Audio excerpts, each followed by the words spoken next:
There are moments in history that do not announce themselves with the roar of cannons or the clamor of revolution. They arrive silently as a whisper in the static, a flicker on a screen. They are the quiet hinges upon which the future turns, and most of us don't even notice the door swinging shut. But some do. Some were watching on that cold Tuesday in March. They were tuned into the greatest reality show ever conceived, a live, unfiltered view from the International Space Station. From 250 miles up, our planet becomes a living marble of impossible blue and swirling white. It is a spectacle of profound, almost painful beauty, a constant reminder of our fragility and our achievement. This was the backdrop. The stage was the infinite velvet blackness of the cosmos itself. And on this particular day, the audience, a scattered global tribe of amateur astronomers, space enthusiasts, and late-night insomniacs, was waiting for a very special guest star. Its name was 3I, Atlas, an interstellar object, a traveler from a place we cannot name, from a star we will never see. It was only the third such visitor ever confirmed in human history, a ghost from the great beyond briefly gracing our cosmic neighborhood before being flung back into the eternal dark. Unlike its predecessors, 3I, Atlas was behaving strangely. It was brighter than it should have been, shedding material in unpredictable bursts of light, a celestial fireworks display on a scale that defied easy explanation. It was an enigma wrapped in a coma of vaporizing ice and ancient dust, and for a few precious hours the ISS had the best seat in the house. The high-definition cameras of the external payload were trained on the void, tracking the faint ethereal smudge against the backdrop of distant constellations. The moment was perfect. The station's orbit, the object's trajectory, the alignment of the Earth and Sun, it was a conjunction of celestial mechanics and human ingenuity that promised a once-in-a-generation view. For nearly an hour we watched. We saw the faint glow of the object grow subtly, almost imperceptibly against the glittering tapestry of the Milky Way. Commentators in online forums typed with breathless anticipation, their words a digital chorus of awe. They were sharing something elemental. A connection not just across continents, but across the unfathomable gulfs of interstellar space. And then it happened, not with a bang, but with the cold, sterile finality of a digital era. At 0347 Greenwich Mean Time, the screen went blue. A simple, unassuming message appeared. Signal acquisition temporarily unavailable. Please stand by. It was a common enough occurrence. Satellites pass out of range, ground stations perform handovers. Technical glitches are a part of life in low Earth orbit. Most viewers probably sighed, stretched, and went to make a cup of coffee, assuming the view would return in a few moments. But it didn't. 1 minute passed, then 5, then 10. The digital chatter in the forums shifted from excitement to confusion, then to a growing, gnawing suspicion. The timing was just too perfect, too coincidental. And when the feed finally returned, exactly 14 minutes and 8 seconds later, the screen was filled, not with the ghostly apparition of 3I, Atlas, but with a mundane view of the sun-drenched coast of Australia. The object was gone. The moment had passed, and in its place a void had been created, a hole in the official record. 14 minutes. In the grand chronicle of a planet that has existed for 4.5 billion years, 14 minutes is less than a blink. It is nothing, and yet these 14 minutes have become an obsession. They have become a battleground for truth, a mystery that has spawned 1,000 theories and a wound in the public's trust in the very institution that took us to the moon. Because NASA, the gatekeeper of our journey to the stars, claims those 14 minutes were nothing more than a routine technical malfunction, a video data stream handover between tracking stations. A perfectly normal, entirely unremarkable loss of signal. Their press releases are calm, measured, and dismissive. They offer log files and technical specifications, a blizzard of acronyms and data points designed to reassure, to placate, to end the discussion. But the story doesn't end there. Because the deeper you dig, the more the official explanation begins to fray at the edges, unraveling like a poorly woven tapestry. The 14-minute gap doesn't align perfectly with the scheduled handover protocols.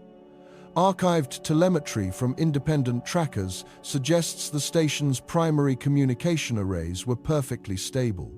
And then there is the most damning piece of evidence of all: the sound.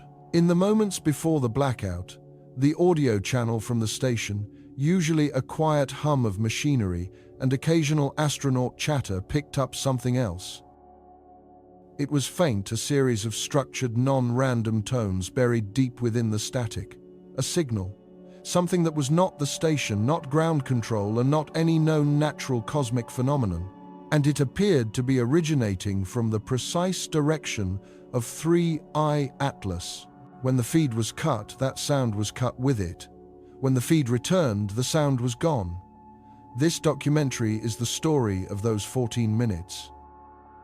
It is an investigation not into what we know, but into what we are not being told. We will peel back the layers of official denial and technical jargon to reveal a story far more complex and unsettling than a simple transmission error. We will meet the digital archaeologists, the citizen scientists, who have dedicated their lives to piecing together the timeline, combing through every frame of surviving footage, every byte of leaked data, searching for the ghost in the P6 machine. They are the keepers of the flame, the guardians of a question that NASA refuses to answer. What did the International Space Station see during those 14 minutes? What was so important, so paradigm-shifting, or perhaps so terrifying that it had to be surgically excised from the public record? This journey will take us from the pristine, clean rooms of the Jet Propulsion Laboratory to the dusty backrooms of UFO conventions. We will speak with retired NASA engineers who harbor quiet doubts, with astrophysicists who admit, off the record, that 3I Atlas was unlike anything they had ever encountered, and with former military intelligence officers who speak of protocols for events far outside the realm of public disclosure. The official story tells you it was an equipment failure, a mundane, forgettable glitch. But is it possible that for 14 minutes, that camera our eye in the sky saw something that wasn't meant for us? Did our technological sentinel, perched on the edge of the final frontier, witness a dialogue it was not supposed to overhear? The controversy surrounding 3I Atlas is about more than just a single interstellar object or a missing piece of footage. It strikes at the very heart of our relationship with the cosmos and with those we entrust to explore it. In an age of unprecedented access to information, where we can watch a rover drive on Mars in near real time, the sudden, deliberate imposition of secrecy feels like a betrayal. It suggests a two-tiered system of knowledge, one for the public and another, far more profound truth, reserved for a select few. It forces us to confront an uncomfortable possibility that we are not being told the full story of our place in the universe. That the heavens above us, which we have long viewed with wonder and a sense of ownership, might hold secrets that our institutions have decided we are not ready to know. The erasure of those 14 minutes was not just the removal of data, it was the creation of a myth, a modern legend for the digital age.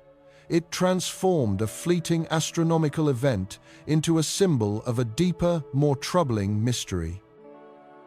It gave birth to a new kind of explorer, one who navigates not the vacuum of space, but the labyrinthine archives of the internet, searching for clues hidden in plain sight.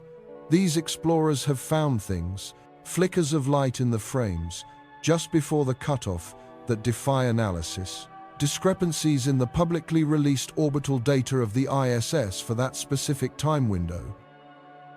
Internal NASA emails obtained through Freedom of Information Act requests that show a flurry of high-level activity and encrypted communication in the hours immediately following the incident, far more than would be warranted by a simple signal loss.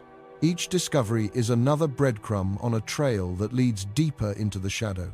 Each piece of the puzzle only makes the hole in the center more conspicuous, more undeniably present. The missing footage has become a cosmic locked room mystery. We know the time of the event, we know the location, we have the before and we have the after. But the crucial moments, the heart of the matter, have been locked away. And the only people with the key are telling us there's nothing inside. But we have to ask, we have to challenge the narrative, because the search for what happened to the 3i Atlas footage is a search for ourselves. It reflects a primal human need to understand, to pull back the curtain, to know that the reality we perceive is the whole reality. When an institution as respected as NASA draws a line in the sand and says, "You cannot see beyond this point," it is human nature to become obsessed with what lies on the other side. Was it a confirmation of something we have long suspected? A phenomenon so alien that it short-circuited our scientific frameworks? Or was it something simpler and perhaps more frightening, a display of technology so far beyond our own, that revealing it would shatter our sense of security, our comforting belief in our own preeminence? The possibilities are as vast as the universe itself, and that is precisely why we cannot let this go. Because one day another object like 3i Atlas will come, and then another. The universe is not a static museum. It is a dynamic living place filled with wonders and terrors we can scarcely imagine. We are standing on the shore of a cosmic ocean, and for the first time in history, we have built a ship capable of leaving the harbor. But what good is that ship if the captain's log is censored? What good are the eyes of our explorers if we are not allowed to see what they see? This is not a quest for aliens or a validation of conspiracy. It is a demand for transparency. A fight for the principle that the exploration of space is the shared inheritance of all humanity, and its discoveries, no matter how unsettling, belong to everyone. The 14-minute gap in the ISS feed is a scar on that principle. It is a silent, blinking testament to a moment when the curtain was pulled back and someone in a position of power decided we were not worthy of the view.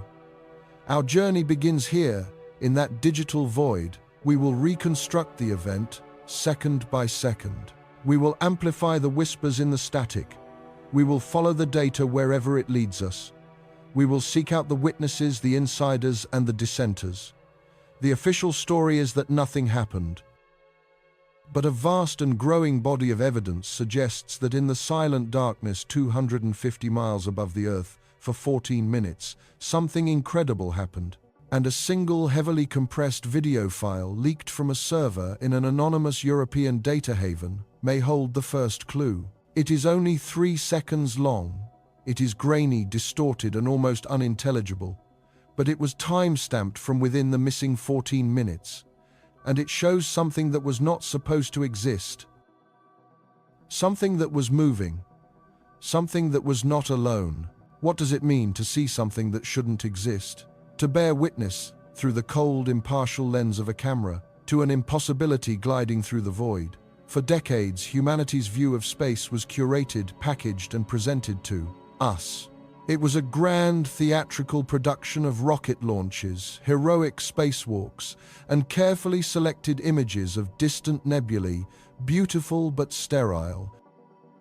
We were spectators in the farthest row of the theater.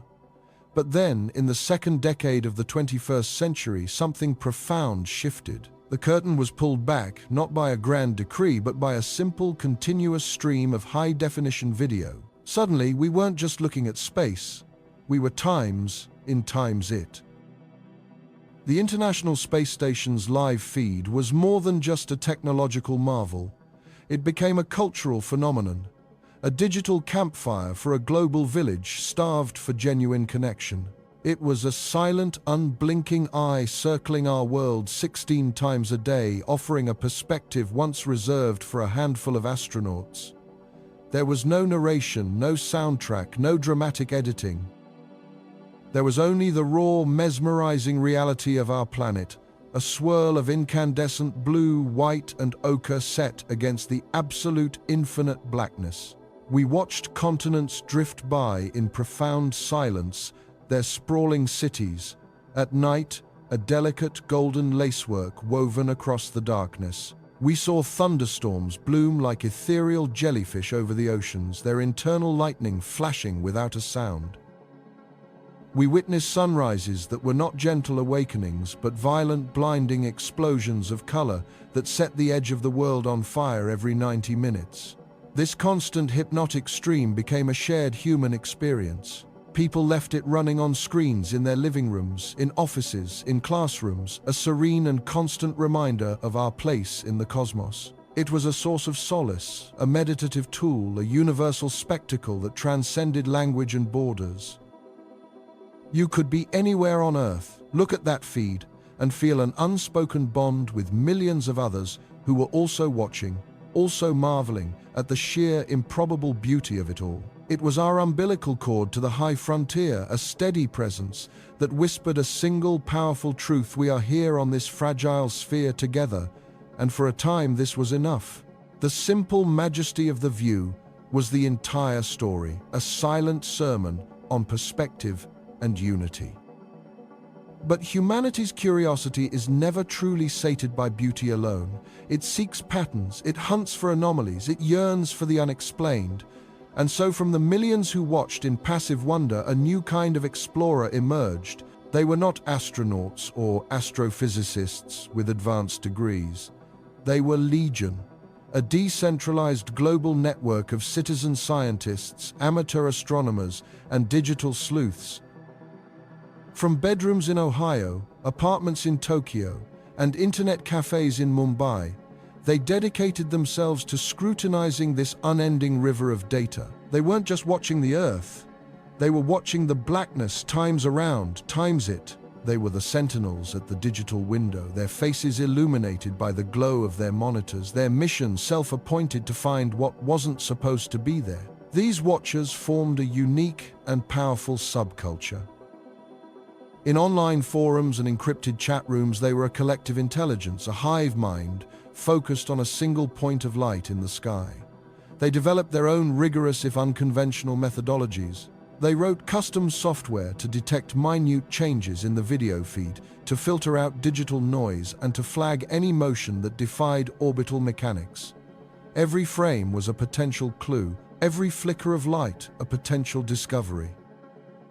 They learned to identify the mundane masqueraders with expert precision, the glittering constellations of ice crystals venting from the station's life support, the fleeting glint of tumbling space debris, the predictable arcs of conventional 40s and satellites, the ethereal lens flares caused by the Indaitu, unforgiving sun. They built comprehensive databases, cross-referencing sightings with public flight logs, satellite launch schedules, and astronomical charts. They became the unofficial, unpaid auditors of low Earth orbit. They were driven by something more profound than a simple desire to spot a UFO.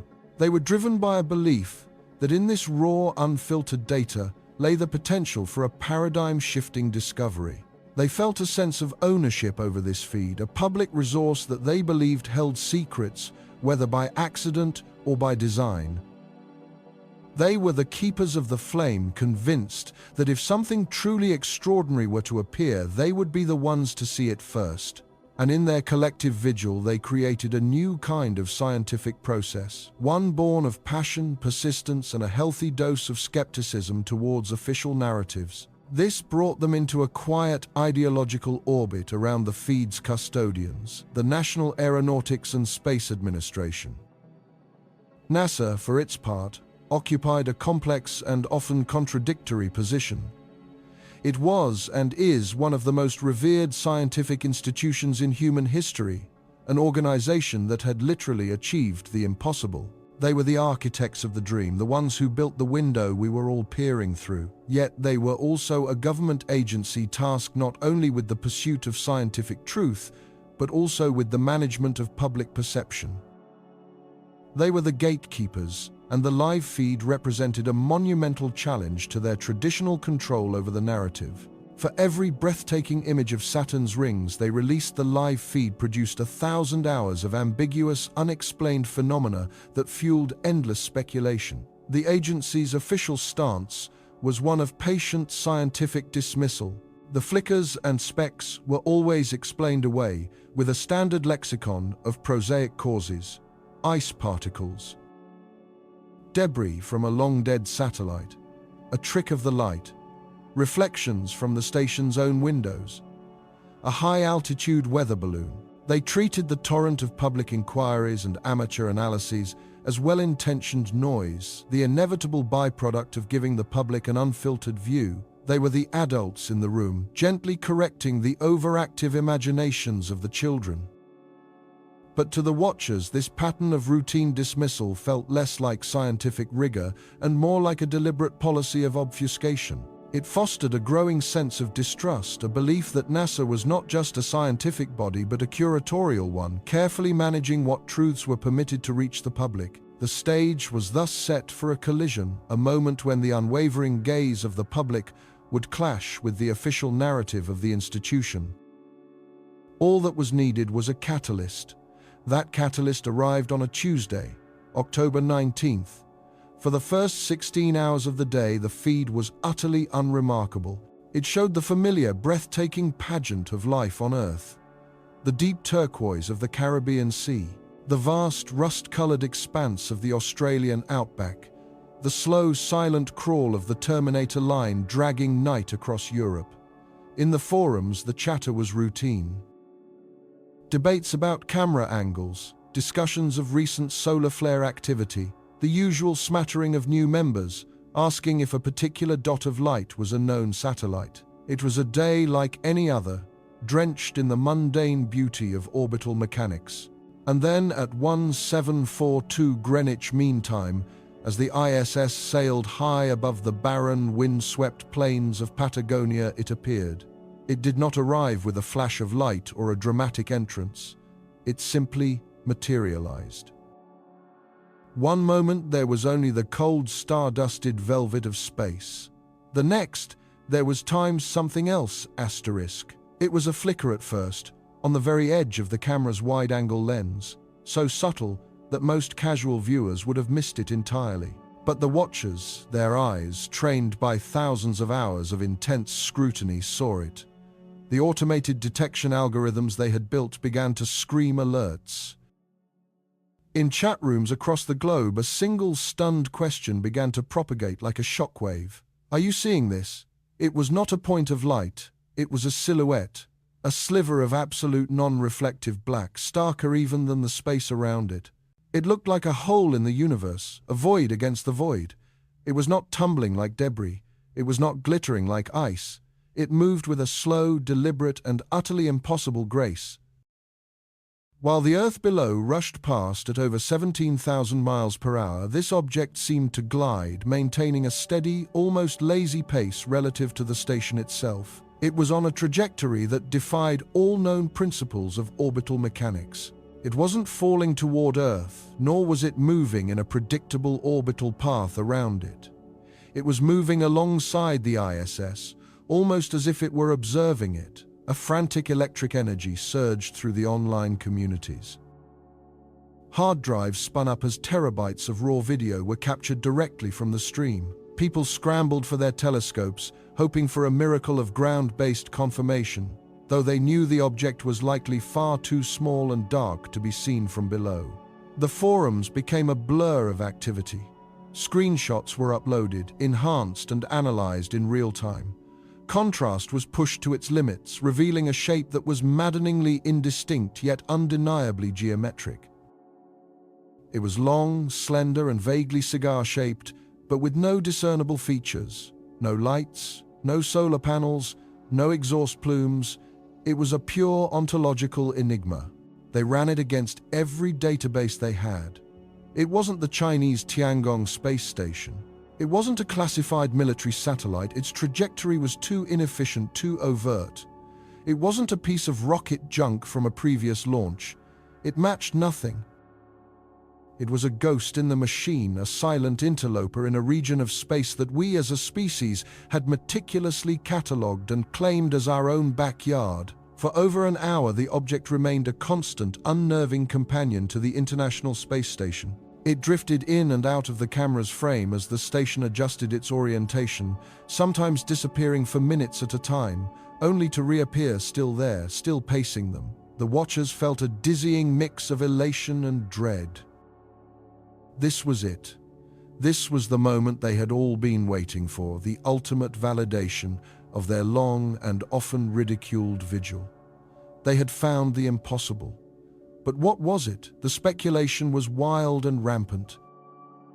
Was it a natural phenomenon unknown to science, a bizarre plasma formation, or a unique asteroidal fragment? Or was it something else? The word they had so often been accused of chasing, the word that invited ridicule from the scientific establishment, was now being typed with a newfound gravity: artificial. The object's smooth, controlled movement felt less like physics and more like intent. It felt to the thousands, watching with bated breath like a vehicle. In this crucible of discovery and speculation, the object needed a name. It couldn't remain the anomaly or that thing. To name something is to give it substance, to acknowledge its reality. A consensus quickly formed in the largest of the forums. They designated it 3I, Atlas.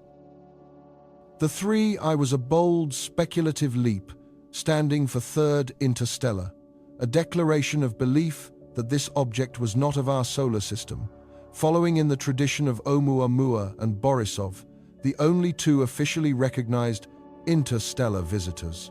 It was a statement of profound significance, a claim that this was not just a local mystery but a visitor from the stars. The Atlas portion was an acronym, born of the moment, standing for Anomalous Trajectory Low Orbit Alpha Sentinel.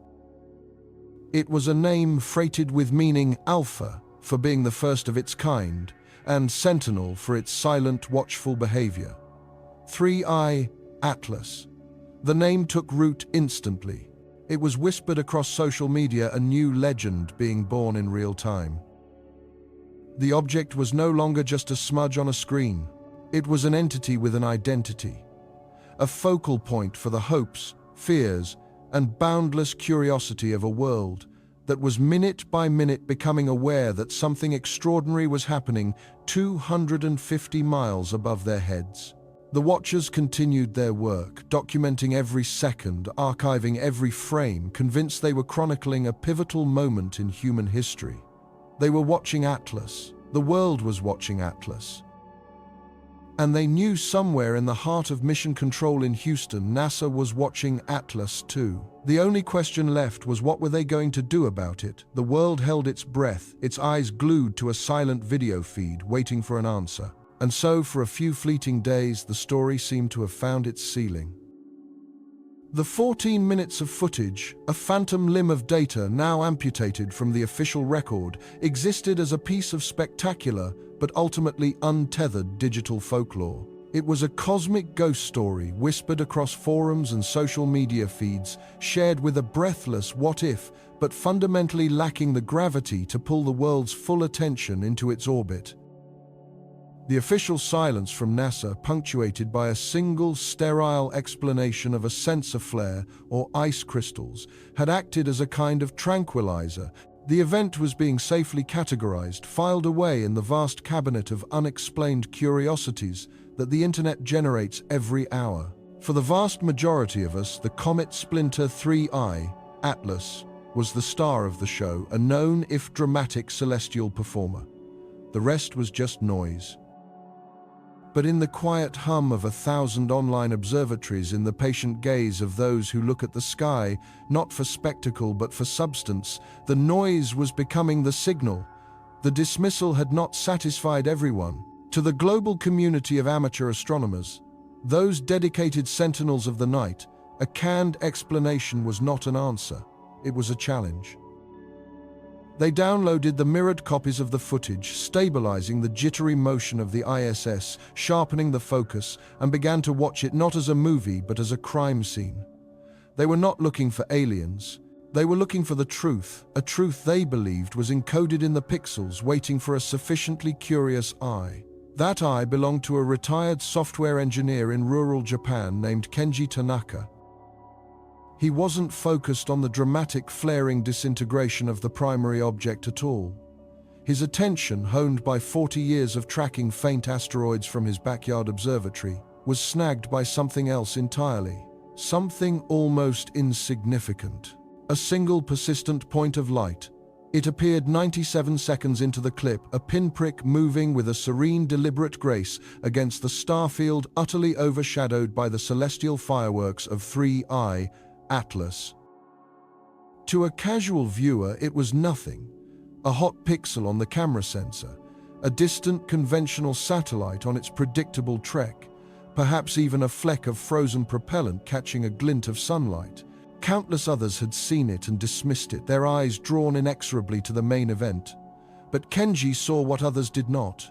He saw a motion that was just wrong. It wasn't the lazy, predictable arc of an object in low Earth orbit, nor was it the chaotic tumble of discarded debris. There was a smoothness to it, an elegant, intentional sweep that felt less like falling and more like flying. He watched it again and again, his mind a whirlwind of orbital mechanics. This tiny speck of light was not behaving according to the simple Newtonian rules that govern the celestial clutter around our planet. He posted his observation not on a sprawling social media platform, but on a niche text-based astronomy forum, a digital sanctuary for serious skywatchers. The title of his post was simple, devoid of hyperbole, Anomalous Kinematics in 3I, Atlas Frame. He attached a cropped, stabilized GIF looping the object's 30-second transit across the screen. He highlighted its path, overlaying the expected trajectory of a satellite at that altitude. The divergence was subtle yet undeniable. It was a deviation of only a few arc-seconds, but in the precise world of astrometry, it was a canyon. The initial replies were skeptical, as he expected. Colleagues offered the usual suspects: atmospheric refraction, a sensor glitch, a previously uncatalogued piece of junk in a peculiar orbit. But Kenji's reputation carried weight in this small community. He was known for his meticulousness, his refusal to leap to conclusions. People began to look closer. That single post was the spark in the tinderbox. What followed was an unprecedented global and entirely decentralized analytical effort. You have to understand what this means. This was not a formal institution with budgets and directives. This was a spontaneous, self-organizing collective intelligence, a kind of global brain awakening to a singular problem. Programmers in Argentina began writing custom scripts to decompress and clean the video, removing digital artifacts from the heavily compressed live stream feed. A university student in Germany, specializing in photogrammetry, started a project to use the parallax effect, the slight shift in the object's apparent position against the background stars as the ISS itself moved to calculate its true distance. This was the first crucial test. If it were an ice crystal or lens flare mere feet from the camera, it would show a massive parallax shift. If it were a distant satellite, the shift would be measurable but small. The work was painstaking, a collaborative forensic dissection of the digital ghost. Teams formed organically in encrypted chat rooms and private forums. They worked around the clock, passing the virtual baton from one time zone to the next.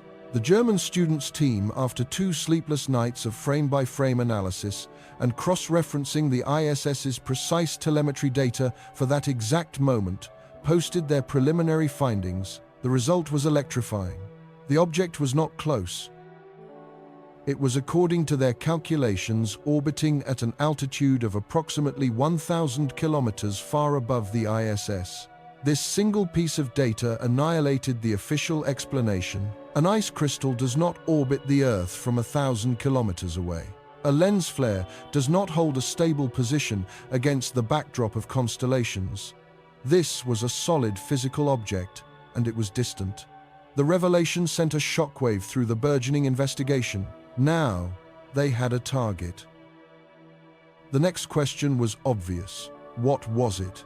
The global network of satellite trackers, many of them the same amateurs who hunt for classified spy satellites, sprang into action.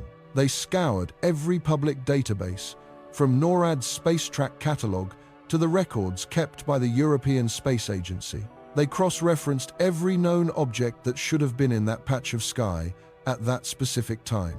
The process was a meticulous litany of elimination. It wasn't the Hubble Space Telescope. It wasn't an old Soviet-era rocket body. It wasn't a Starlink satellite or any of the thousands of other catalogued pieces of hardware that encircle our world. Every query came back with the same chilling result: nothing. According to the complete public inventory of every known object orbiting our planet, that space should have been empty. This was the moment the quiet curiosity curdled into something more urgent, more profound. They were staring at a ghost in the machine, a physical object moving through our orbital space that officially did not exist. The analysis deepened, growing more sophisticated with every passing hour. A group based in the United States, composed of data scientists and optical engineers, began to analyze the object's light curve. They plotted its brightness from frame to frame, looking for patterns. Tumbling space junk glints its brightness, fluctuating chaotically as its different facets catch the sun. This object did not. Its brightness was uncannily stable, with a slight periodic pulse, a slow, rhythmic brightening and dimming that repeated every 4.3 seconds. It suggested not a chaotic tumble but a controlled rotation, or perhaps an internal self-generated luminescence. It was behaving like a perfectly balanced gravitational gyroscope, not a piece of trash.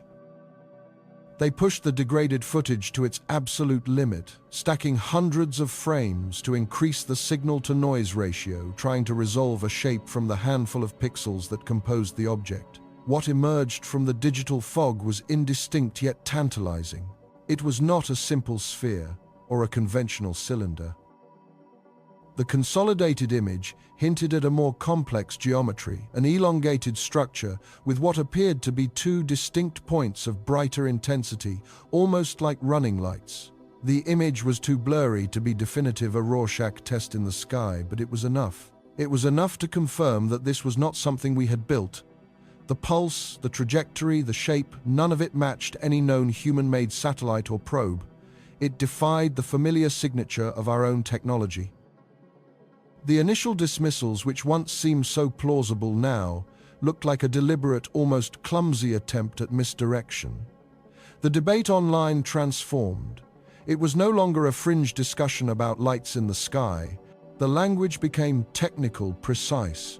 Participants were sharing charts of orbital inclinations, photometric data, and complex mathematical models. They were not speculating. They were calculating. They were not believers, they were analysts.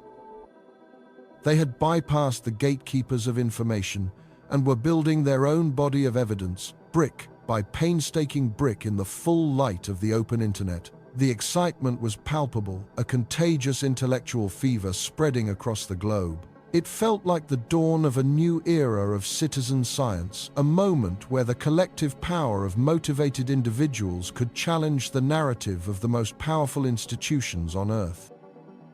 They compiled their findings into a single comprehensive document. It was a masterpiece of crowdsourced science, complete with datasets, methodologies, and peer-reviewed conclusions from within their own community. They created video summaries elegantly produced that laid out the case with cold, clear logic. They demonstrated how the object's path deviated from a purely ballistic, unpowered orbit, suggesting it was capable of subtle yet significant course corrections. They showed conclusively that it was a physical, distant, and uncatalogued object exhibiting controlled, non-ballistic motion and a regular pulsed light signature. They had, in effect, done the job that the world's space agencies had apparently refused to do. They had taken the noise and proven it was a symphony. And with this new, undeniable body of evidence, the global conversation shifted on its axis. The question was no longer, "Did you see the weird comet video?" It was now, "Have you seen the analysis of the unidentified object?" The hashtags began to trend worldwide, no longer just pointing to the footage itself, but to the detailed breakdown of the anomaly within it. News organizations, initially dismissive, could no longer ignore the sheer volume and quality of the amateur research.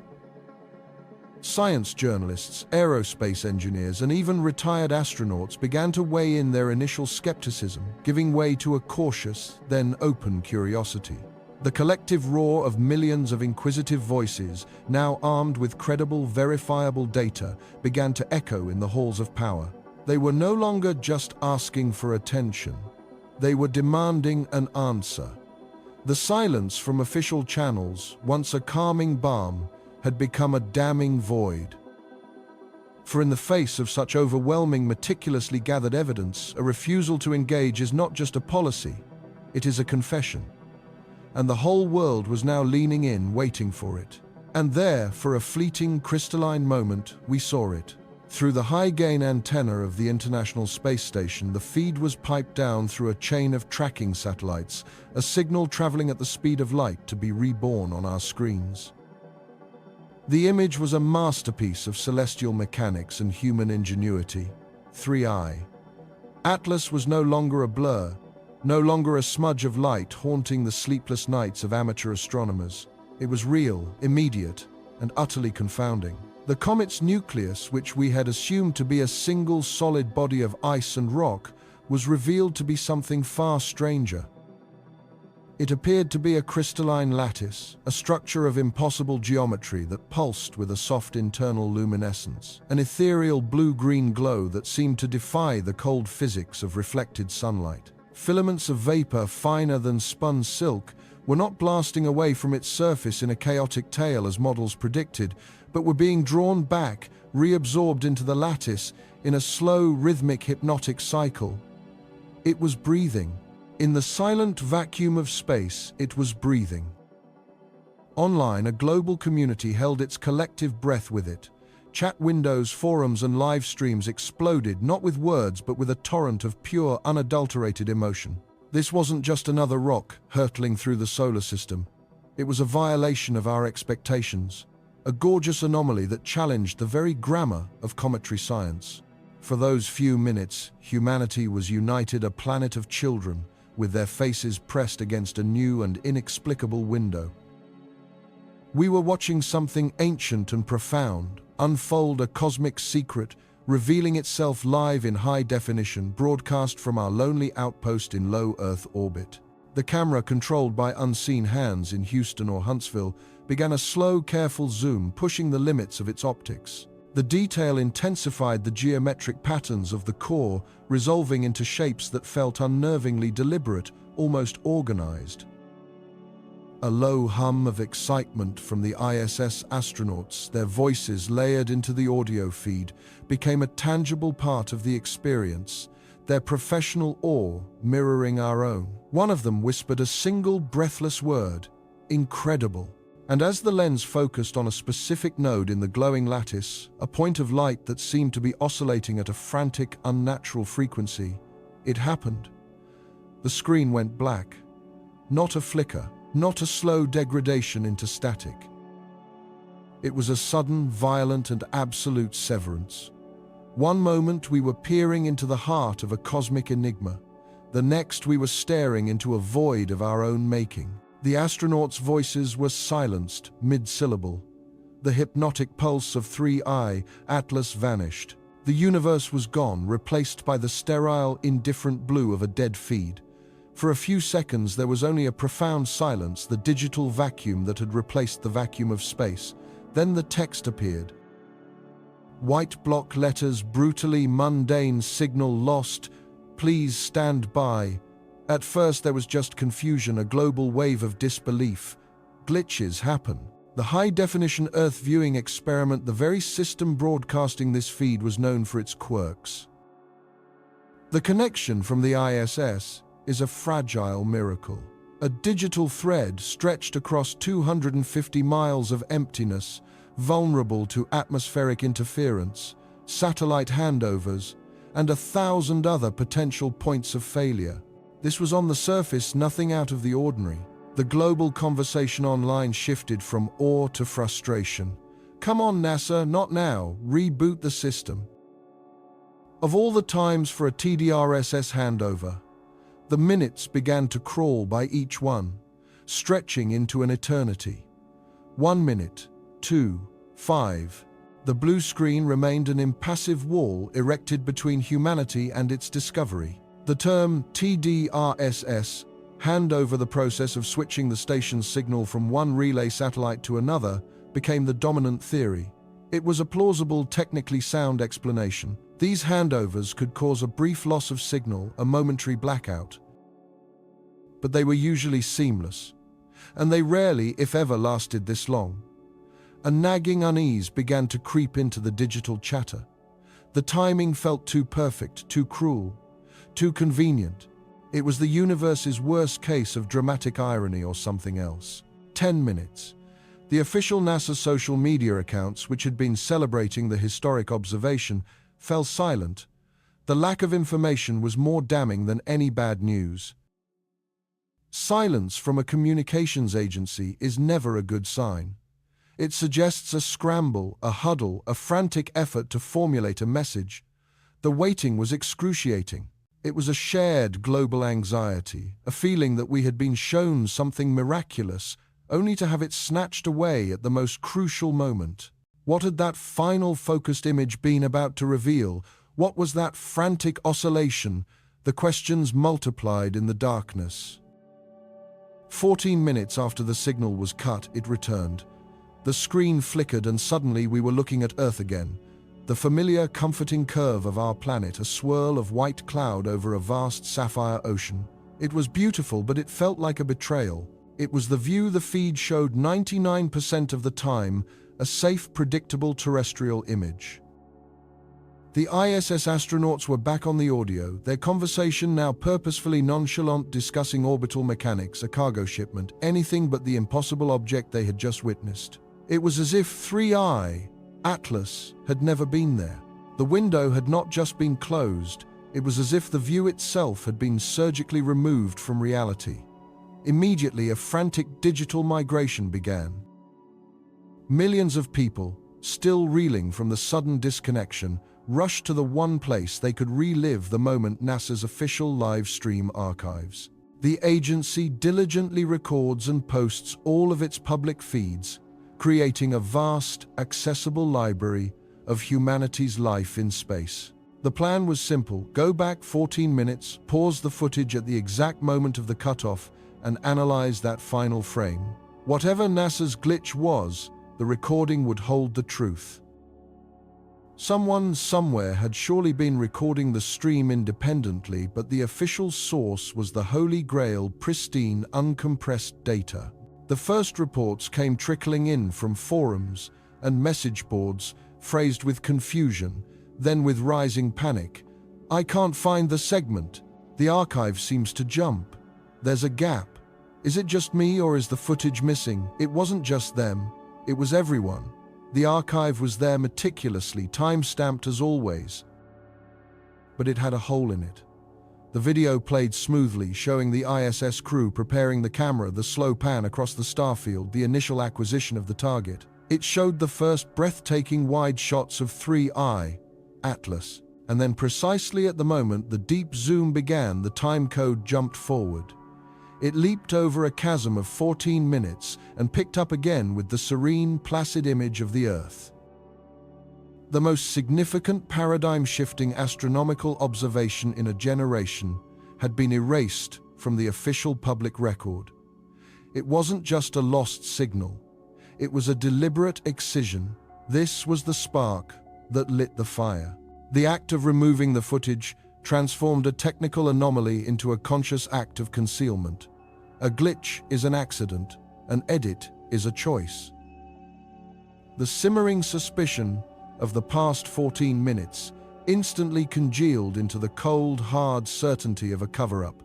The internet, a decentralized global brain, came to a single resounding conclusion: they are hiding something. And in that moment, 3I, Atlas, ceased to be a mere scientific curiosity.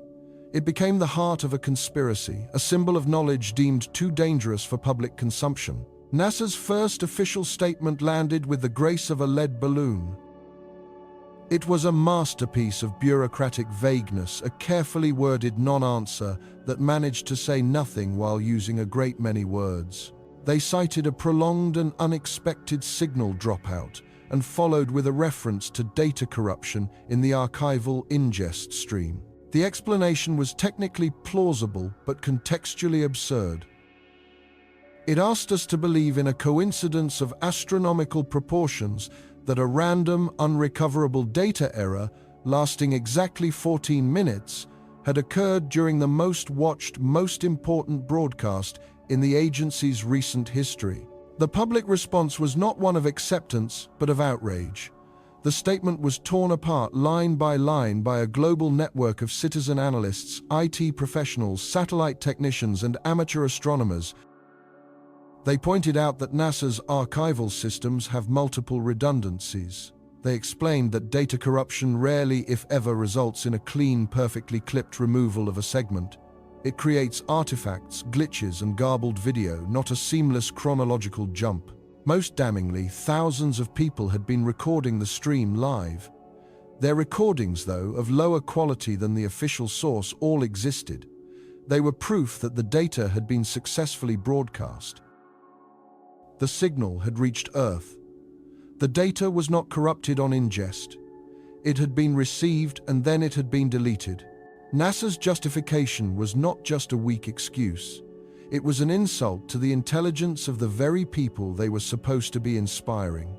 By refusing to give a straight answer, they created a vacuum, and that vacuum was instantly filled by fear, speculation, and accusation. The narrative was no longer NASA's to control. It now belonged to the millions who had seen the feed cut, who had found the gap in the archive, and who felt the sting of being treated like children unworthy of the truth.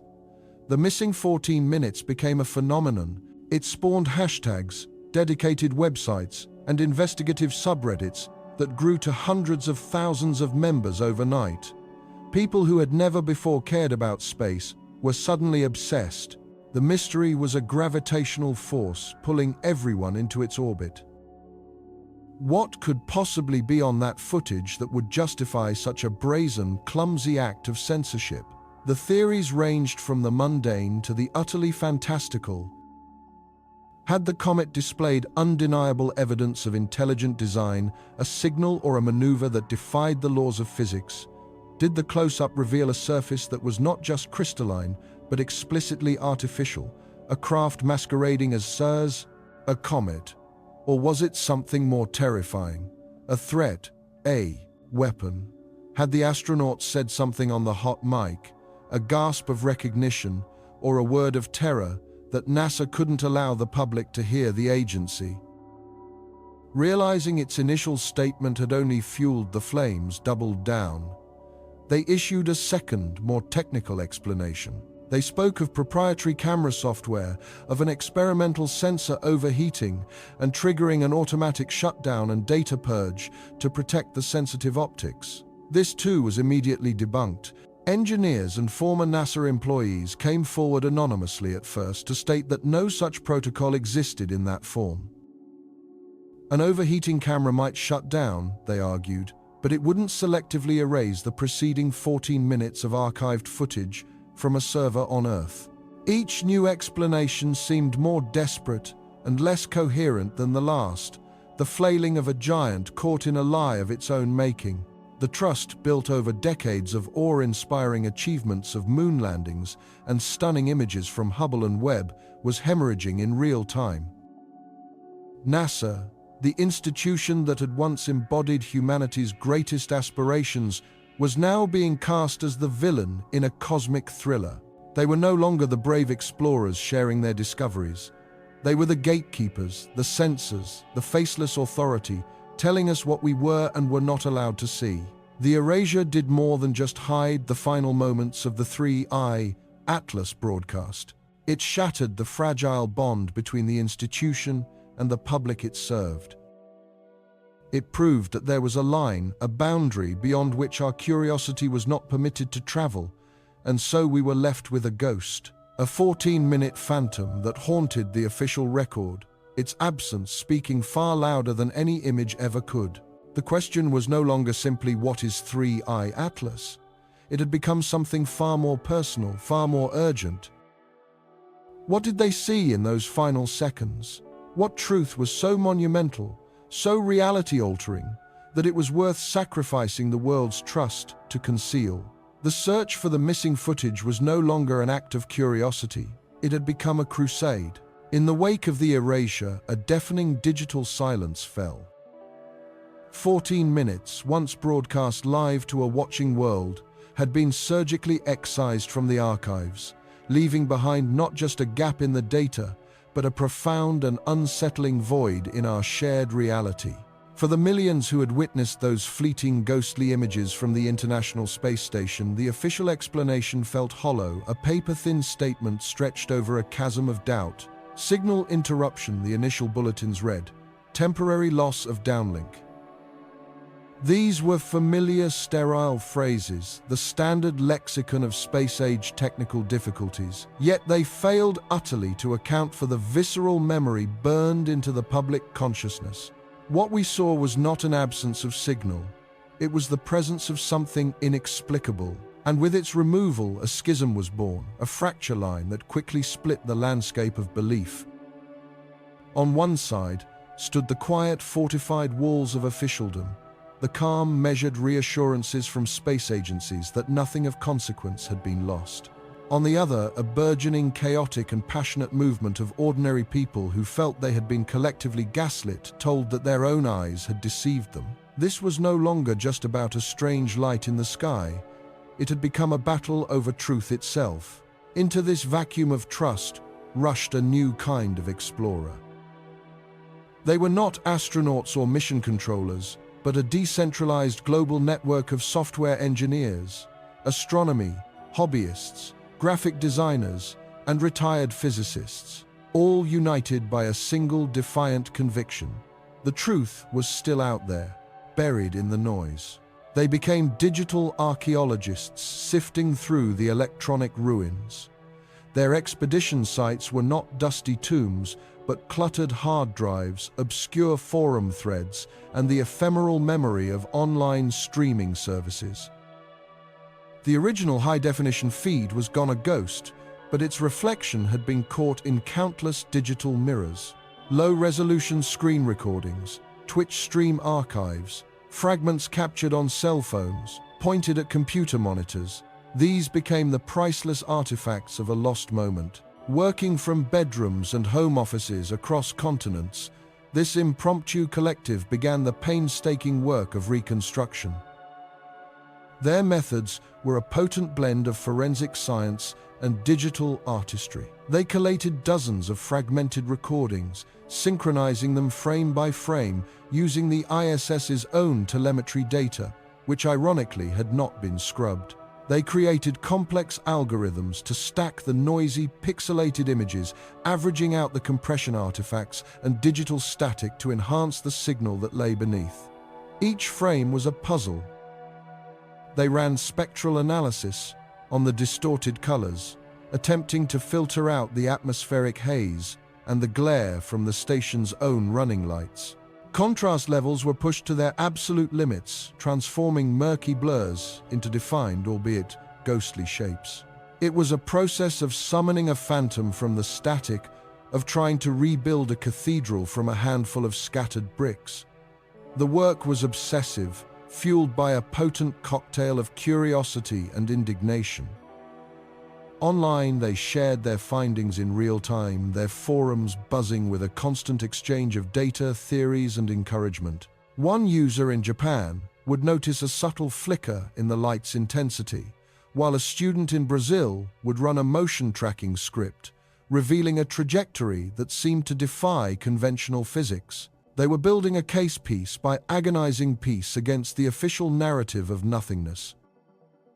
And what began to emerge from this digital seance was haunting. The stacked images seemed to confirm the initial shocking impressions. The object or objects did not move like space debris or a conventional satellite. Debris follows a predictable ballistic arc, a slave to orbital mechanics. This was different. The independent analyses suggested a flight path, characterized by moments of impossibly sharp acceleration, followed by periods of eerie stillness relative to the Earth below. It was not a fall, it was a controlled, deliberate transit. Some researchers focused on the thermal data, or what could be inferred from the faint infrared glow visible in the more sensitive captures. Their reports spoke of an anomalous heat signature, a thermal output that didn't correspond to any known propulsion system. It was not the steady, predictable bloom of a rocket engine, nor the passive heat of a solar panel-powered craft. It pulsed, they claimed, in sync with the flashes of light, as if the source of its luminosity and its propulsion were one and the same. It was a celestial blowtorch and a gravitational gyroscope combined. This was the core of the anomaly, the central mystery that refused to be dismissed as a camera flare or a trick of the light. The object appeared to be intelligently controlled, exhibiting a mastery of motion that felt generations beyond our own. And as these unsettling conclusions solidified within the community, the first great tributary of speculation began to carve its path through the landscape of public opinion. It was a theory as old as the stars themselves, the most profound and terrifying and exhilarating possibility that humanity has ever contemplated. Extraterrestrial. The word alone carried the weight of 1,000 science fiction epics of cultural dreams and Cold War paranoia. But for those dissecting the footage, it was no longer fiction. It was a working hypothesis, the most economical explanation, however extraordinary for the data they were uncovering. What else could execute a 90-degree turn at hypersonic speeds in the upper atmosphere without disintegrating? What else could glow with such controlled, pulsating intensity? The proponents of this theory painted a breathtaking picture. We had, for 14 fleeting minutes, witnessed a vessel not of this world, a craft moving through our skies with an indifference to physics as we understand it. Perhaps it was a scout ship, a drone, a silent observer from a civilization that had conquered the unimaginable gulfs between stars. Its motives were a terrifying, tantalizing blank. Was it a precursor to contact, a simple survey mission, or had we merely caught a fleeting glimpse of something as far beyond us as we are beyond the ants in our garden? The erasure of the footage in this light was not a cover-up of a Dussazo malfunction, but an act of calculated, panicked censorship. A desperate attempt by the world's governments to maintain control, to prevent a global wave of existential shock and chaos that the confirmation of intelligent alien life would inevitably unleash. It was an act of paternalism on a planetary scale, deciding that humanity was not ready for the truth. This narrative was powerful, mythic, and it spread like wildfire. It tapped into a deep-seated human yearning to not be alone in the universe, and an equally deep-seated suspicion of authority. For millions, the ghost in the ISS feed was now given a name, the Visitor. Yet as the extraterrestrial hypothesis gained momentum, a second, more terrestrial and perhaps more cynical theory began to flow alongside it. This explanation required no leap into science fiction, only a deep dive into the shadowy world of military secrecy. What if the object wasn't from another star system, but from a top-secret hangar in the Nevada desert, or a clandestine research facility in the Siberian tundra? For decades, whispers had circulated in the aerospace community, stories of black projects operating with budgets that dwarfed official expenditures of entire nations. Legends of hypersonic reconnaissance platforms of craft, powered by exotic electromagnetic or gravitational propulsion systems. Names like Aurora or the TR-3B were spoken in hushed tones, mythical beasts of the military-industrial complex. According to this theory, what the ISS camera had accidentally captured was the field test of a revolutionary new terrestrial technology. A next-generation spy plane, a hypersonic weapons platform, or something even more advanced, a machine that had finally cracked the secrets of gravity manipulation. Its performance was so far beyond established public science that its existence had to be denied at all costs.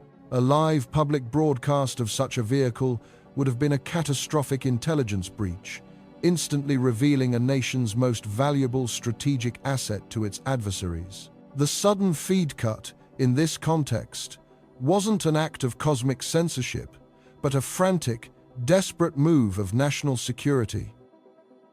The glitch was a cover for a colossal blunder, a test flight that had strayed into the public eye at the worst possible moment.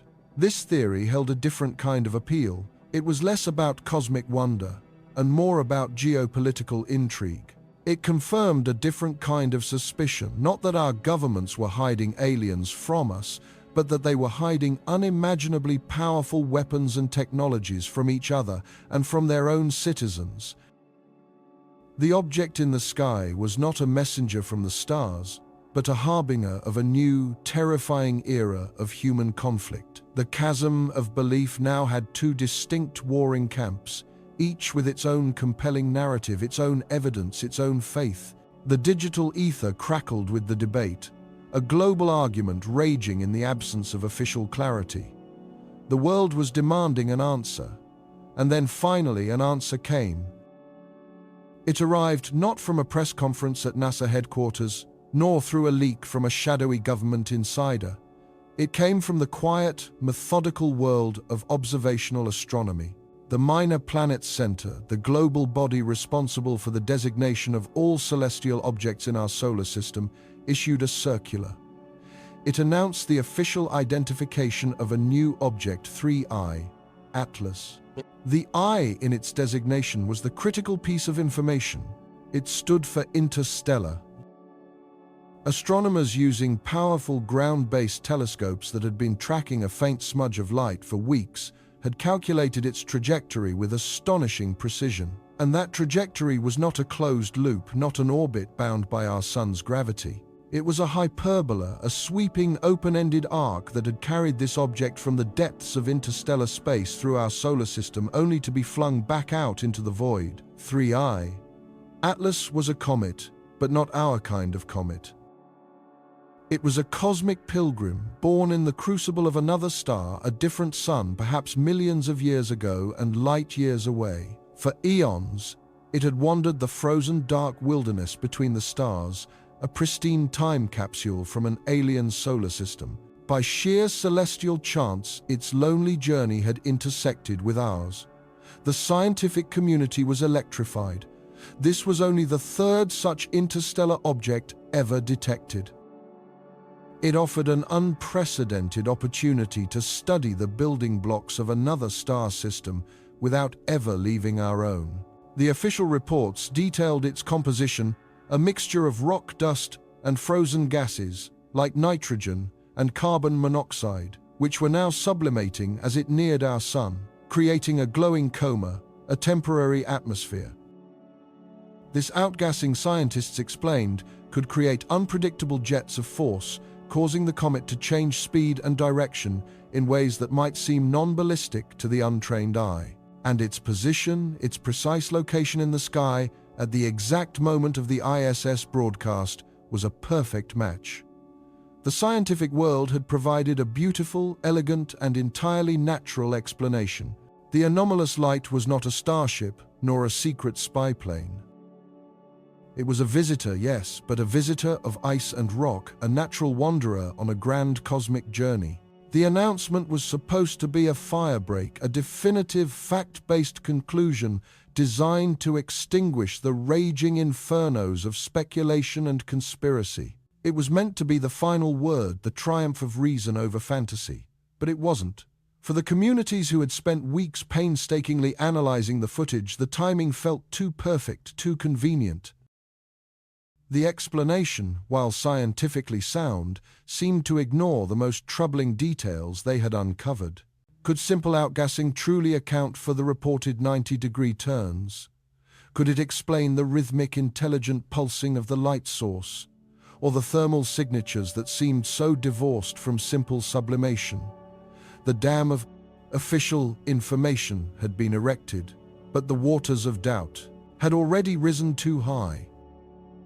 Instead of resolving the mystery, the identification of 3I, Atlas had inadvertently created the most critical question of all. Was this interstellar comet the genuine article, the true and only subject of those 14 minutes?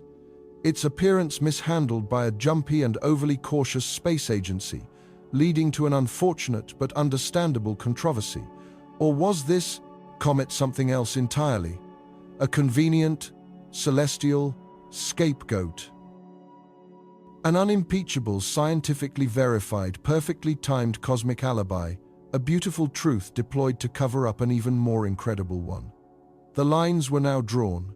The search was no longer just for a ghost in a machine. It was a search for the very nature of reality, forcing you to choose a side in a war between two incredible possibilities, each with the power to forever change our understanding of our place in the cosmos. We have chased the ghost in the machine across the void.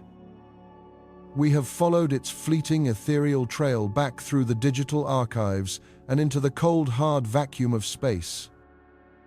The questions that have haunted us from the very first frame of that silent, grainy footage still hang in the darkness. What was that luminous, impossible object that danced outside the International Space Station, and why did the curtain fall so abruptly on its performance? The temptation, of course, is to leap into the arms of the extraordinary, to believe we were witness to something beyond our comprehension. But science demands a different kind of courage. It asks us to resist the easy answer, to instead pick apart the puzzle piece by meticulous piece, even if the final image is more terrestrial than we might have hoped. To find the truth of those 14 minutes, we must become forensic investigators of light technology and human procedure. Our investigation begins not with a leap, but with a descent, plunging into the intricate heart of the very instrument that captured the enigma, the eye on the sky itself.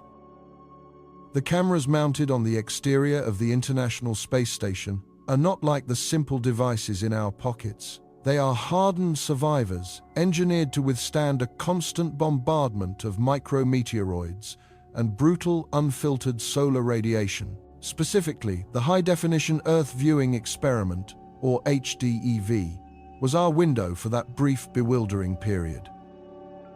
It wasn't one camera, but a suite of 4 housed in a pressurized and temperature-controlled case, each pointing in a slightly different orientation. They were designed for a simple, elegant purpose: to stream our world back to us in real time, a constant, mesmerizing reminder of our place in the cosmos.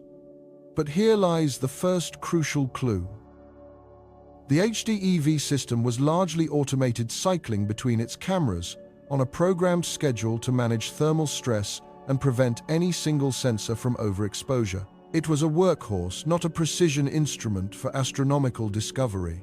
Its gaze was fixed upon the Earth, not the heavens, and its optics were designed to capture the broad, sun-drenched canvas of our planet's surface. When you point a camera system designed for this purpose away from its intended subject towards the stark, unforgiving contrast of deep space, you are asking it to perform a task for which it was never optimized. Every camera lens, from the cheapest webcam to the most advanced orbital imager, is a collection of precisely ground glass elements.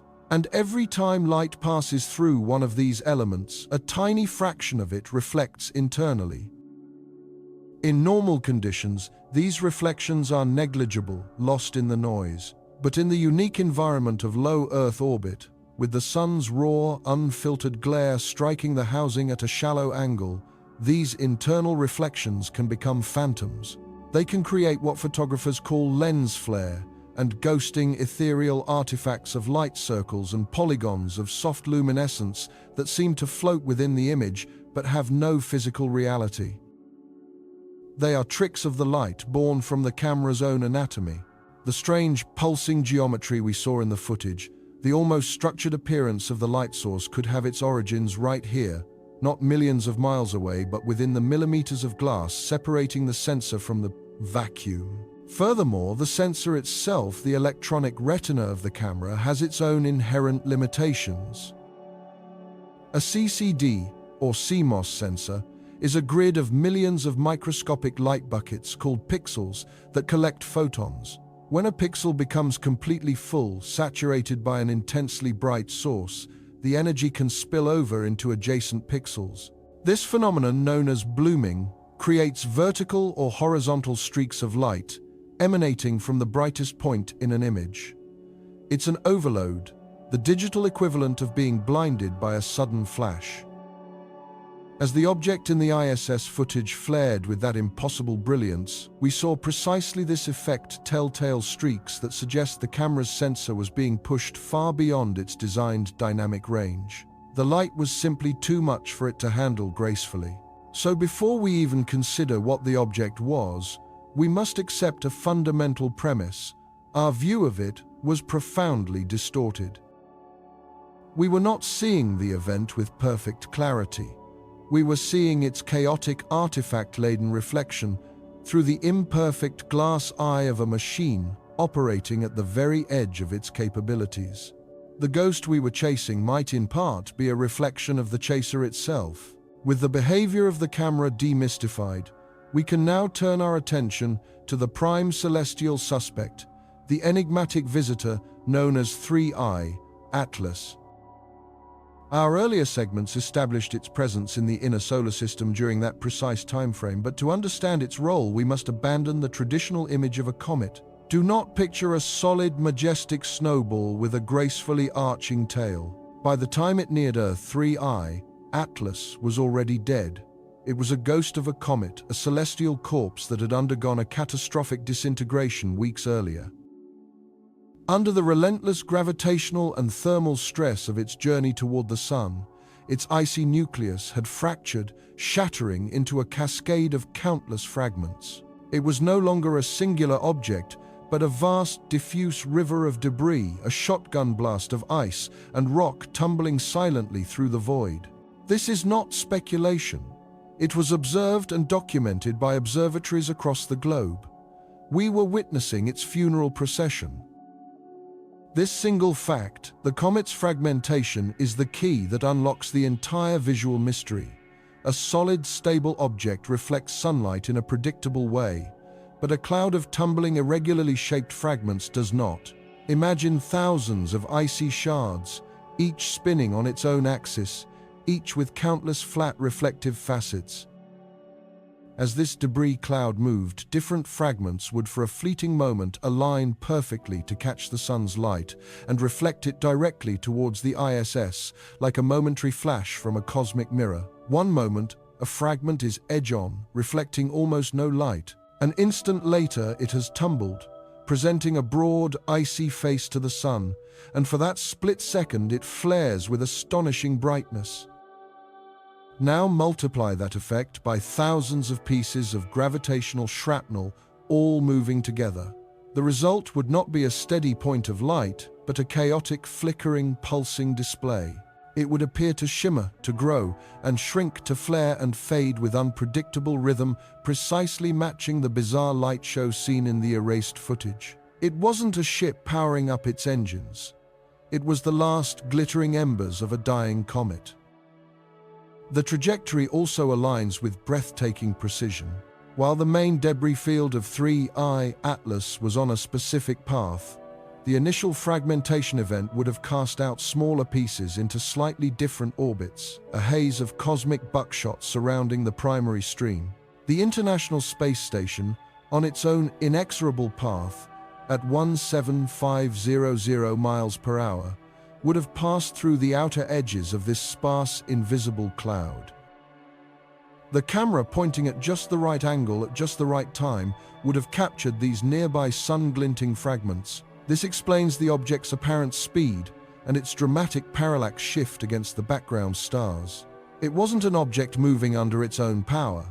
It was the ISS itself, hurtling past a relatively stationary though glittering field of debris. The motion was our own. We were the ones moving, creating the illusion of a chase through a celestial minefield. The comet wasn't visiting us. We were flying through its magnificent, silent wreckage. But there is a third element in this cosmic convergence, a final layer of optical complexity that seals the explanation: Earth's own atmosphere. The ISS orbits at the very edge of our world in the tenuous, whisper-thin layers of the thermosphere. This is not the empty vacuum of deep space. It is a realm populated by stray molecules, charged particles, and crucially, microscopic ice crystals. These crystals, often forming in what are known as noctilucent or night-shining clouds, are far too thin to be seen with the naked eye from the ground. But from the vantage point of the ISS, looking out across the limb of the Earth, they form a translucent ethereal veil. This veil can act as a celestial movie screen. Light from a distant source, like a glinting piece of cometary ice, can pass through this atmospheric layer of crystals and be scattered, refracted, and distorted. A single sharp point of light can be smeared out, softened, and given an apparent size and structure that it does not possess. Think of it like looking at a distant streetlight through a frosty window. The light is bent and diffused, creating a halo, a soft glow that makes the source seem larger and closer than it truly is. The strange, almost biological form of the object in the footage, its soft edges and internal variations, may not have been features of the object itself, but rather the result of its light being filtered through this gossamer-thin curtain of high-altitude ice. It was a projection, an atmospheric shadow play. The light from the dying comet, already distorted by the camera's lens, was being distorted a final time by the very air of our own planet. We were witnessing a symphony of illusions, a cascade of natural phenomena where each element amplified the strangeness of the last. A fragmented comet, a sensitive camera operating at its limits, and a high-altitude atmospheric lens, all conspiring together at one specific moment in time to create an image of profound and deceptive mystery. This brings us to the final human piece of the puzzle. It's the question that gives the entire event its conspiratorial edge. If this was all just a beautiful coincidence of natural phenomena, why did NASA cut the feed? Why the 14 minutes of darkness? The answer is likely found not in a secret policy of concealment, but in the mundane, day-to-day reality of managing a multi-billion-dollar orbital laboratory. The public HDEV feed was a secondary non-critical outreach project. The primary responsibility of mission control in Houston is and always will be the safety of the crew and the integrity of the space station itself. When an anomalous image appears on a live feed, any anomalous image, it triggers a very specific and immediate set of protocols. The first question is not, is it aliens? The first question is that a threat to the station? Imagine the perspective of the flight controller responsible for monitoring visual data. Suddenly, a bright flashing and unidentified object appears in close proximity to the station. Is it a piece of orbital debris on a collision course? Is it a reflection from a malfunctioning piece of station hardware indicating a critical failure? Is it a sensor artifact suggesting that a vital camera system is failing and providing unreliable data? In that moment, the controller doesn't know. Their training, their entire operational philosophy dictates a cautious, methodical response. You do not continue to broadcast unverified, potentially alarming data to the entire world. To do so would be phenomenally irresponsible. You could trigger a global panic over what might be nothing more than a sensor glitch. The immediate standard operating procedure is to isolate the issue. You cut the public feed switch to internal engineering channels and assess the situation. The feed was likely cut, not to hide the object from us, but to allow NASA's own engineers a clear private channel to figure out what they were looking at. They would have immediately cross-referenced the object's position with telemetry from the station's own systems. They would have checked the known orbital paths of satellites and documented space junk. They would have tasked other sensors, perhaps even asked the astronauts to look out a window if the orientation was right, to get a positive identification. This process takes time. It takes analysis. The 14 minutes of blank screen were not 14 minutes of conspiracy. They were 14 minutes of diligent professional problem-solving. It's the space-age equivalent of a pilot turning off the passenger announcements to confer with the co-pilot about a strange noise in the engine. It's not about secrecy. It's about control and responsibility. The decision to later remove the archived segment from a public-facing server follows the same logic. NASA has protocols for data quality. If a segment of footage is determined to be corrupted by severe sensor blooming and lens flare, showing not the Earth as intended, but a visually confusing and unidentifiable artifact, it can be flagged as poor quality data.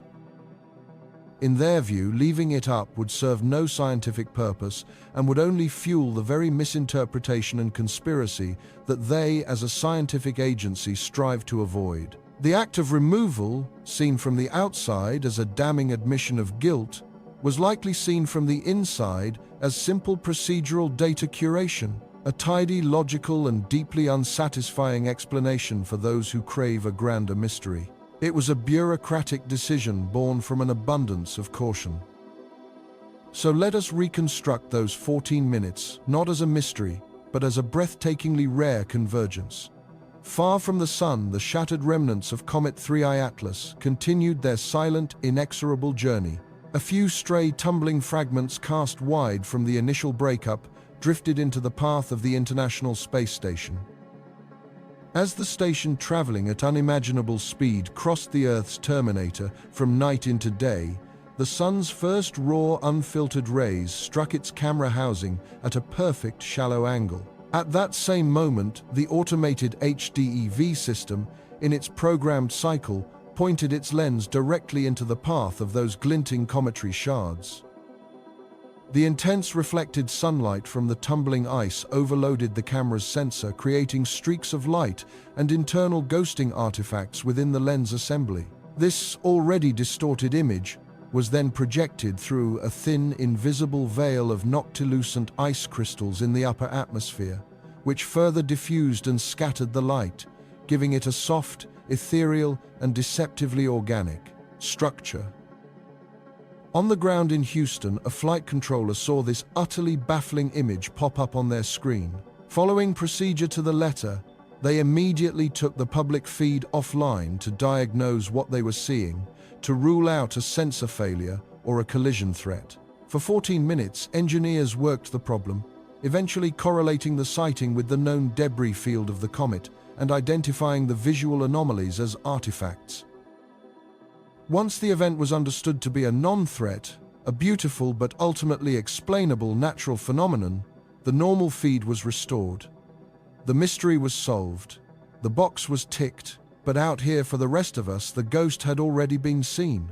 The seed of a legend had been planted in that brief, silent stretch of digital darkness. The story of 3I Atlas became something more than the death of a comet. It became a modern myth, a testament to our profound, unshakable desire to look into the darkness and see a face staring back. The truth in this case is a tapestry woven from physics, engineering, and procedure. It is a story not of a single extraordinary event, but of a half-dozen perfectly ordinary events happening all at once in just the right way to create a moment of pure, unadulterated magic. And that, perhaps, is a marvel in itself. And so, after this spiraling descent through fragmented code expert testimony and the echoing clamor of a world demanding answers, we find ourselves on the other side of the mystery. The object designated 3I, Atlas, that fleeting ghostly silhouette against the curve of our world, has been catalogued, explained, and filed away into the quiet archives of astronomical phenomena. The official explanation, a resonant and complex theory involving layered ice sublimation and electrostatic dust dynamics, stands as a monument to deductive reasoning, a testament to the power of science to illuminate the darkest corners of our ignorance. It is a logical, elegant, and perhaps even beautiful solution to a puzzle that held the globe in its grip. Yet, for so many, it feels like an empty victory, a perfectly constructed answer to a question that was never truly asked. Because this story, from its very inception, was never just about a rogue piece of ice and rock. It was about the moment that story was taken from us. It was about the 14 minutes of silence. 14 minutes. It's barely enough time to drink a cup of coffee, to read a chapter in a book, or to watch the sun dip below the horizon. In the grand chronicle of the cosmos, it is less than a breath, a sliver of time so infinitesimally small as to be statistically non-existent. But in the theater of human perception, those 14 minutes became an eternity. They became a vessel, a deep and hollow space into which we poured our deepest anxieties, our most profound suspicions, and our most fervent hopes. The very act of removal, the deliberate snip of the digital scissors, transformed a simple loss of signal into a declarative statement. It didn't just create a gap in the data, it created a wound in our collective trust. That sudden, inexplicable darkness from the International Space Station, our eye in the sky, wasn't merely an absence of light. It was an active, breathing presence, a shadow that possessed more weight and substance than the object it was meant to conceal. NASA's justification, an entirely plausible and technically sound explanation involving a handover between communication satellites and a pre-scheduled data downlink, arrived far too late. The informational vacuum had already been filled by a cacophony of speculation that no calm, rational press release could ever hope to silence. This is the treacherous new landscape of the information age. We live in an era of unprecedented access, where live feeds from the heavens are piped directly into our homes, making us all vicarious astronauts. We have been invited to the observation deck, given a front row seat to the universe. With that invitation comes an implicit promise, the promise of unfiltered reality, of shared discovery. When that feed is cut at the most tantalizing moment imaginable, it feels like a betrayal of that promise.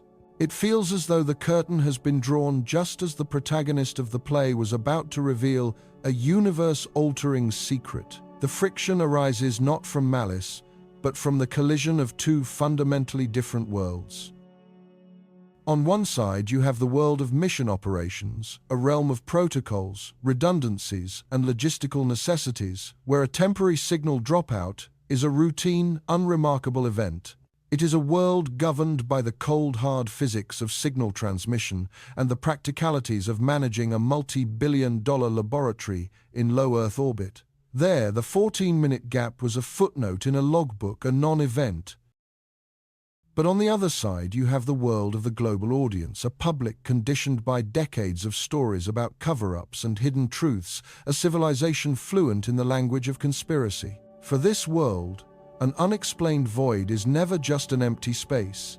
It is a redacted document. This incident became a crucible, testing the delicate, often strained relationship between the scientific establishment and the public it serves. It demonstrated with brutal clarity that transparency is no longer a passive state of being. It must be an active, ongoing process of engagement. It is not enough to simply make data available.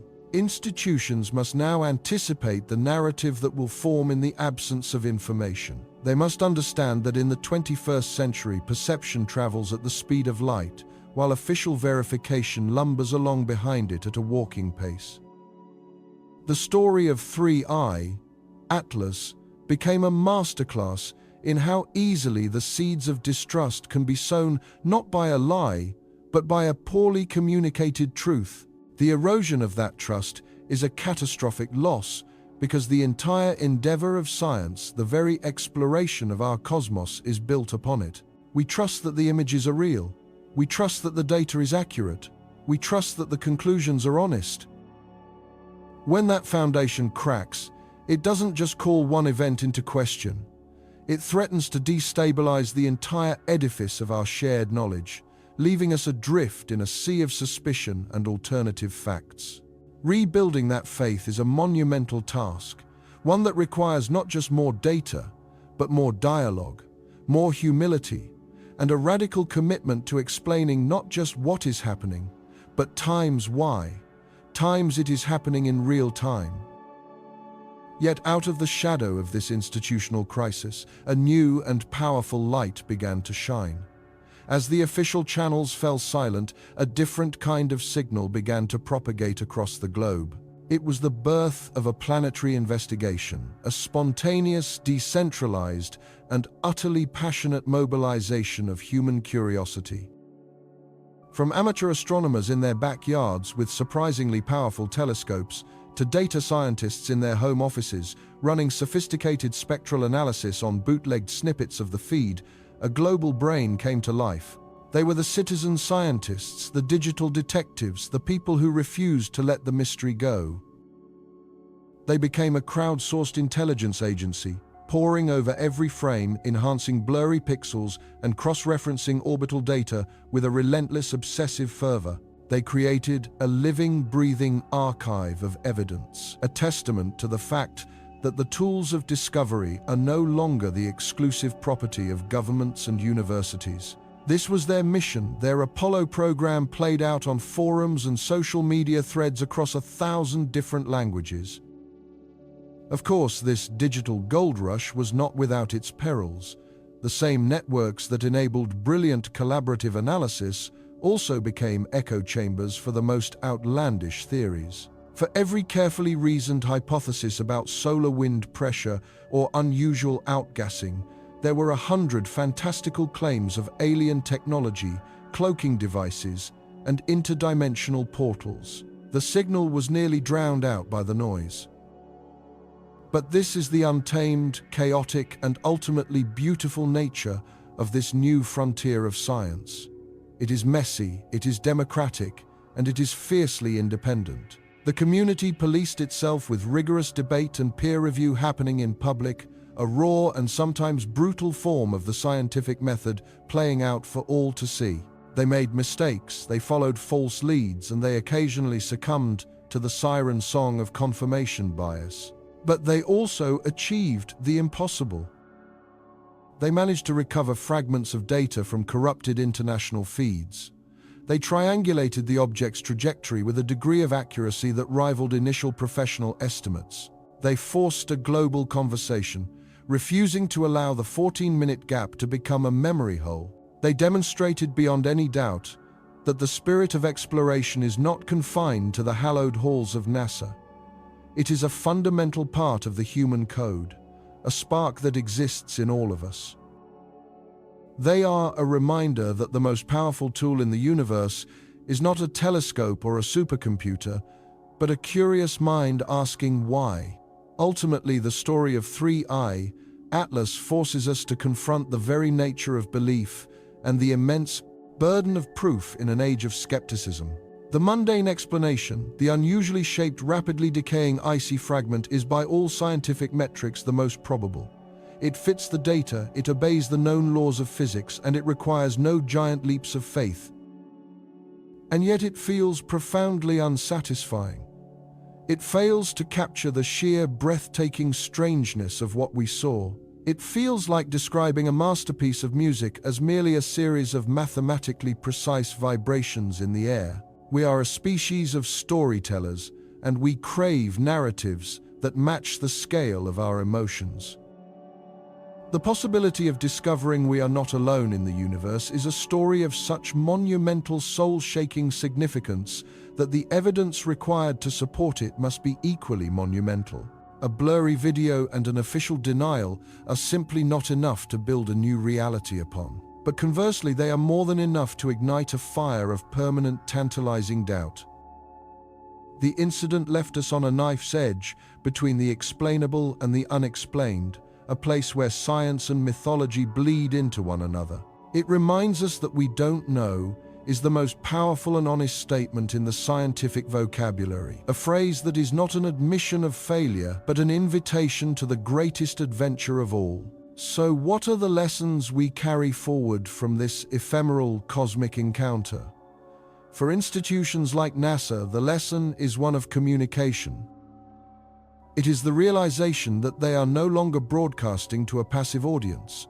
They are in a constant dynamic conversation with a highly engaged, technically savvy, and deeply skeptical public. The old model of releasing information on a need-to-know basis is dead. A new era of radical proactive transparency is not just a public relations strategy. It is an operational necessity for maintaining credibility in a fractured and distrustful world. They must learn to narrate the journey of discovery as it unfolds, complete with its uncertainties, its technical glitches, and its human moments of confusion. They must trust the public enough to show them the messy process of science, not just the polished, peer-reviewed results. For us, the viewers, the citizen scientists, the endlessly curious, the lesson is one of critical thinking and intellectual rigor. We must learn to temper our passion for the unknown with a healthy respect for evidence. We must learn to distinguish between a compelling mystery and a comforting fantasy. We must hold our institutions accountable, but we must also hold ourselves accountable to the truth, even when that truth is less exciting than the story we wish to believe. And in the end, we are left where we began, staring up at the infinite. Whatever 3i, Atlas was a natural marvel, a trick of the light, or a question that will never be fully answered. It served its purpose. It shattered our complacency. It reminded us that the universe is under no obligation to make sense to us. It is vast, it is strange, and it is filled with more wonders than we are currently equipped to imagine. That single fleeting image on a screen was a cosmic message in a bottle, a whisper from the deep, reminding us that for all our knowledge, for all our technology, we have barely begun to scratch the surface of the great dark ocean of reality. The exploration of space is not just a scientific endeavor, it is a human one. It reflects our unyielding desire to push beyond the horizon, to understand our place in the grand scheme of things, and to know what lies in the darkness just beyond the reassuring glow of our terrestrial campfire. The 14 minutes of erased footage may be gone forever, a permanent black mark in the record, but the 14 minutes of pure, unadulterated wonder it inspired will never fade. It continues to echo in our collective imagination, a persistent and beautiful reminder that the greatest discoveries are still out there waiting for us in the silence and the stars. The search for all of us continues.